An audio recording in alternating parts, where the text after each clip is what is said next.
terms that we use, the concepts that we employ, are due to Aristotle or were developed in rejection to Aristotle. The greatest mind in human history was lost for 24 centuries. So simply to understand who we are, it's important to understand Aristotle. Aristotle, the teacher of Alexander the Great, vanished after his demise, his tomb a puzzle no one could solve.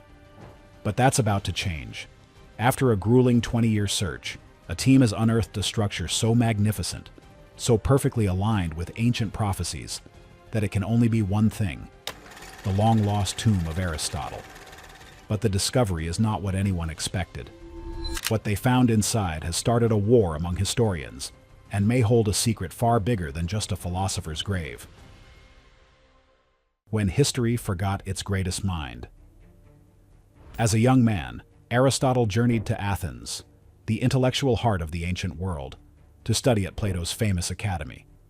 For 20 years, he absorbed, debated, and ultimately challenged the ideas of his master.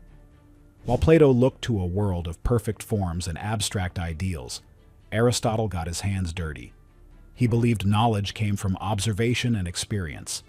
He cataloged hundreds of animal species, studied the constitutions of more than 150 Greek city-states, and analyzed human behavior to understand the nature of virtue and happiness.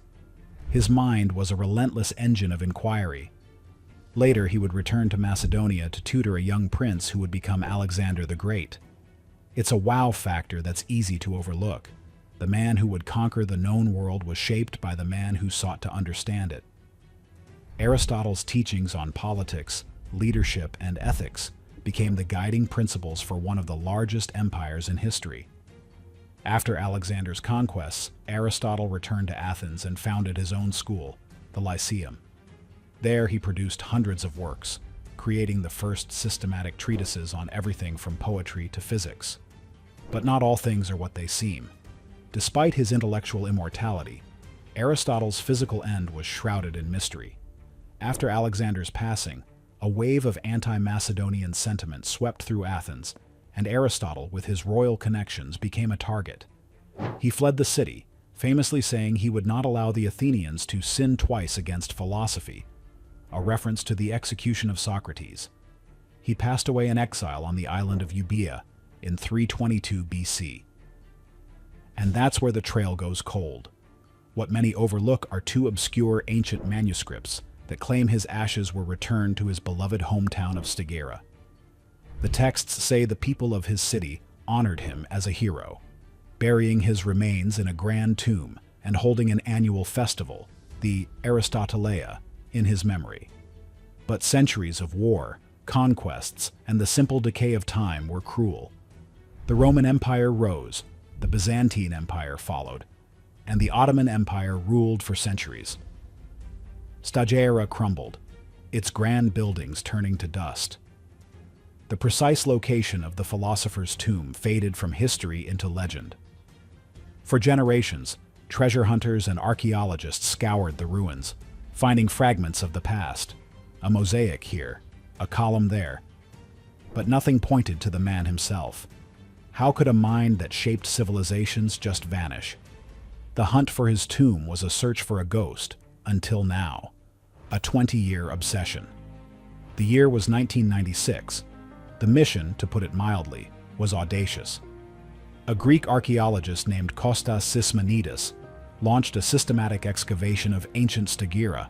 He was armed with little more than a handful of cryptic historical references, weathered maps, and an unshakable belief that the city still held its greatest secret. You see, Sismanides wasn't just another archaeologist. He was a historical detective, and Aristotle's tomb was his ultimate cold case. For 2 decades, his team, a mix of seasoned experts and passionate volunteers, painstakingly peeled back the layers of time. The work was grueling. Under the blistering Greek sun, they sifted through tons of earth, centimeter by centimeter. They weren't just digging, they were reading the land, looking for subtle shifts in soil, the faint outline of a forgotten foundation, or the ghostly imprint of an ancient road. The city gave up its secrets slowly. They unearthed the remains of everyday life, the foundations of homes, the bustling marketplace where citizens once haggled over fish and wine, and the sturdy defensive walls that had once protected the city from invaders. They found tombs, but they belonged to minor officials, wealthy merchants, and local nobles. Important people, for sure, but not the intellectual titan they were searching for. What many overlooked was that each discovery, no matter how small, was a crucial piece of the puzzle. A pottery shard helped date a particular layer of soil. The layout of a public building hinted at the city's center. With each passing season, Sismonides and his team were slowly reassembling a ghost city, mapping its streets and understanding its rhythms. It was a 20-year-long conversation with the past. The frustration must have been immense. Imagine spending years of your life chasing a shadow with nothing but a few lines from a forgotten text to guide you. The thing is, Sismonides was guided by more than just ancient manuscripts. He had a theory. The ancient texts described Aristotle being honored as a hero, his ashes placed in an urn at the heart of the city. If that were true, the tomb wouldn't be hidden away in a remote cemetery. It would be a public monument, a structure built for all to see and revere, likely in or near the city's central square, the Agora. It was a massive gamble based on a single interpretation. For years, the team focused their efforts around the ruins of the ancient Agora, but the ground revealed nothing out of the ordinary. The trail seemed to grow cold again. But in 2016, after 20 long years of relentless digging, their luck finally changed. On a small, elevated hill just on the edge of the central square, they uncovered something extraordinary. It was a structure unlike any other they had found.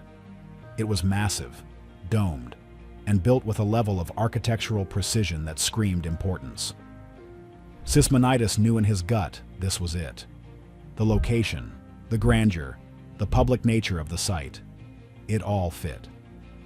After 2 decades of chasing whispers and shadows, he was staring at a structure that could only have been built for a figure of immense, almost divine, reverence.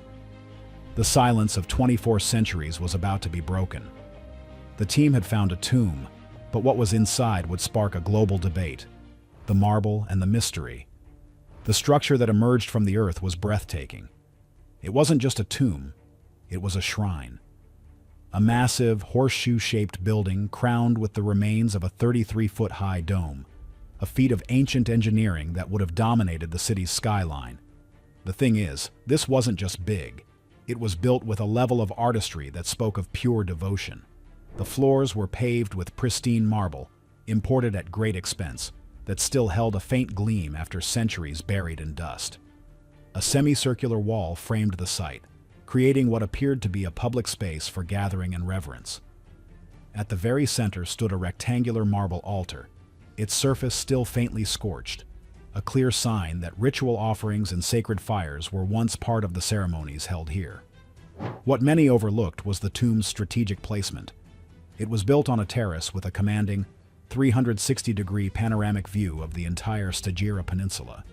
It overlooked the very hills and sparkling Aegean coast that a young Aristotle would have explored as a boy. It was a view meant to inspire, a final resting place that connected the philosopher's end with his beginnings. The architecture itself was a library of clues. The dome's height and the marble floors were typical of public buildings or temples, not private graves. The pathway leading to the altar was clearly designed for processions, hinting at the annual Aristotleia festival mentioned in the ancient texts. Sismonides was stunned. The location matches historical references to Aristotle's burial, he announced to the world. The grandeur, the careful alignment, the ceremonial design, they all point to a figure of immense importance. His team's analysis became even more compelling. The tomb appeared to have been hastily built, yet with incredible skill, which aligned perfectly with the historical timeline. After Aristotle passed in 322 BC, his followers would have had to act quickly to bring his ashes back to Stageira and construct a monument worthy of his name. The structure's public-facing design was another massive wow factor. Unlike the hidden, private tombs of pharaohs or kings, this monument was clearly meant to be seen and visited. It was integrated into the city's public life, a place where citizens could gather, reflect, and honor the man who had become their city's greatest hero. Sismonides' team carefully documented every finding. They found shards of high-quality pottery from the Hellenistic period, consistent with the time of Aristotle's passing. They also unearthed coins from the era of Alexander the Great, further cementing the timeline. But the most significant finds were the building materials themselves. The quality of the marble and the complexity of the dome construction were far beyond what would be used for an ordinary citizen, even a wealthy one. To put it mildly, this was a tomb built for a legend. As news of the discovery spread, a palpable wave of excitement swept through the archaeological community and the world at large. The tomb of Aristotle, a historical holy grail, might have finally been found. But as the dust settled, a nagging question began to emerge, one that threatened to undermine the entire discovery. Amidst all the marble and grandeur, a crucial piece of evidence was missing. The great debate begins. Just as the world was celebrating, the doubts began to creep in. Many people are crazy about historical breakthroughs, but the archaeological community demands cold, hard proof, and the tomb at Stageira had a glaring problem. Despite the stunning architecture and compelling location, there were two crucial things missing. There were no human remains, and more importantly, there were no inscriptions. Not a single carving, plaque, or piece of pottery was found with Aristotle's name on it. Without that definitive proof, the grand claim began to look more like a grand theory.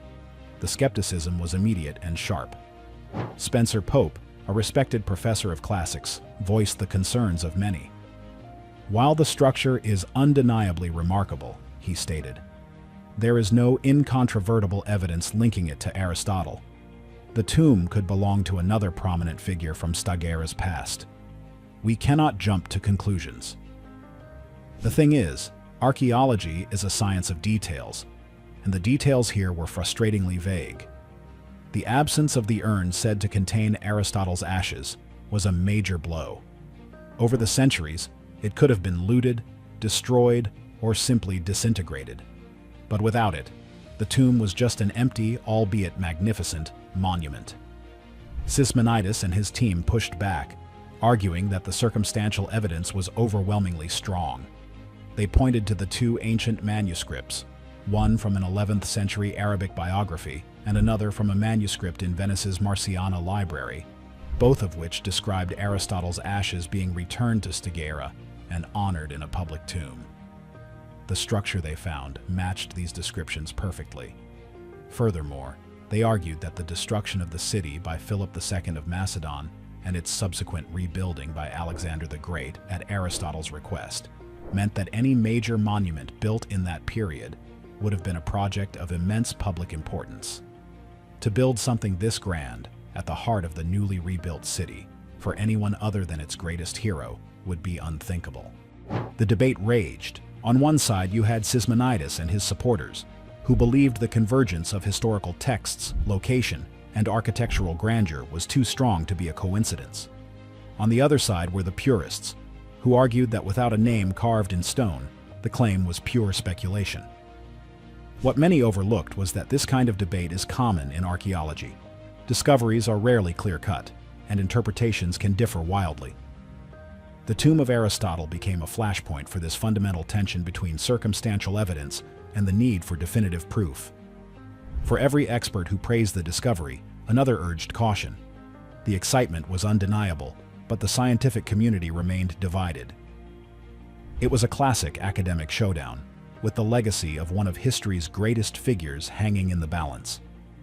Was Sismonides a visionary who had solved a 2,000-year-old mystery, or had he simply found an anonymous hero's tomb and attached the most famous name he could to it? So, was this a case of wishful thinking by archaeologists, or is the evidence too strong to ignore? Let me know your theory below, and don't forget to like and subscribe.